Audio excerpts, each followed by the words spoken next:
Dari perkembangan kasus suap hakim atas vonis lepas perkara minyak mentah di Pengadilan Negeri Jakarta Pusat, siang tadi penyidik Jampitsus Kejaksaan Agung memeriksa satu tersangka.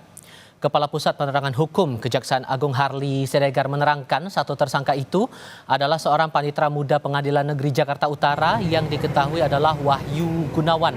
Dalam keterangan sebelumnya, Wahyu berperan sebagai perantara antara pengacara pihak korporasi bernama Arianto Bakri dan Ketua Pengadilan Negeri Jakarta Selatan Arief Nurianta. Wahyu diperiksa untuk mendalami aliran dana atas suap di balik vonis lepas kasus minyak mentah.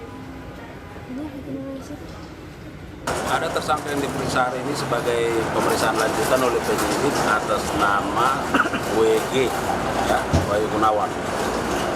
Kalau nggak salah, WG ini kan seorang panitera muda. Panitera, ya.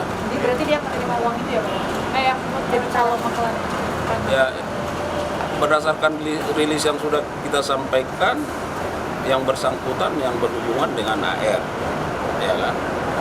Nah, kemudian AR yang meminta supaya disampaikan ke MAN melalui WG ini, ya kan?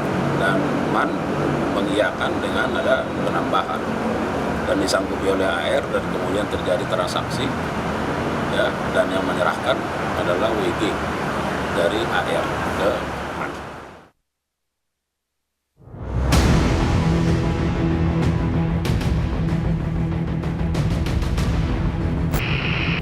Mahkamah Agung resmi memberhentikan sementara hakim dan panitera yang terlibat skandal suap vonis lepas atau onslah terhadap korporasi, yakni PT Wilmar Group, PT Permata Hijau Group, dan PT Musimas Group dalam kasus tindak pidana korupsi ekspor minyak mentah atau JPO. Meski begitu, pemberhentian tetap akan diberlakukan jika para tersangka terbukti melakukan suap dan sudah ada putusan berkekuatan hukum tetap. Hakim dan panitera yang telah ditetapkan sebagai tersangka dan dilakukan penahanan akan diberhentikan sementara jika telah ada putusan yang berkekuatan hukum tetap akan diberhentikan tetap. Sebelumnya, Kejaksaan Agung menetapkan Jumianto selaku Ketua Majelis Hakim yang saat itu memimpin jalannya persidangan. Kemudian 2 orang majelis hakim yakni Agam Syarif Baharudin dan Ali Muhtarom sebagai tersangka karena menerima suap. Kasus ini bermula ketika pengacara terdakwa Arianto Bakri bertemu dengan Wahyu Gunawan selaku panitera Pengadilan Negeri Jakarta Pusat untuk pemufakatan perkara dugaan korupsi ekspor minyak mentah. Wahyu Gunawan kemudian menyampaikan hal ini ke Muhammad Arief Nurianta yang saat itu menjabat sebagai Wakil Ketua PN Jakarta Pusat. Uang sebesar 60 miliar rupiah akhirnya disepakati untuk pemberian vonis lepas atau onslah. Muhammad Arief Nurianto memanggil DJU selaku Ketua Majelis dan ASB selaku hakim anggota, lalu Muhammad Arief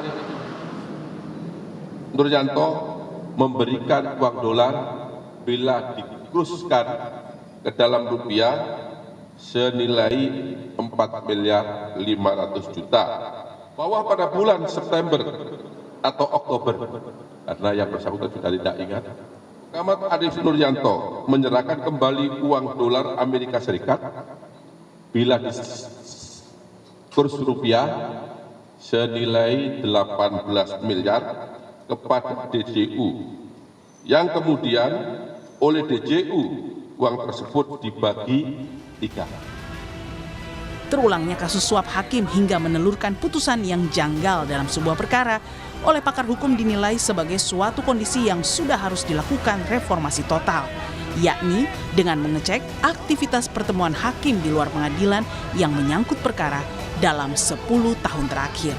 Karena dari kasus ini kalau kita lihat, kasus ini kasus yang luar biasa, menabrak profesionalisme.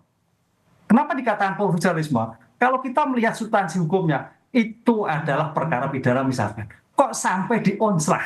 Ini kan suatu memutar kaidah hukum. Yang kaidah hukum perdata menjadi kaidah hukum pidana. Evaluasi total kepada para pembuat keadilan sekarang ini, Mahkamah Agung, apalagi KAI.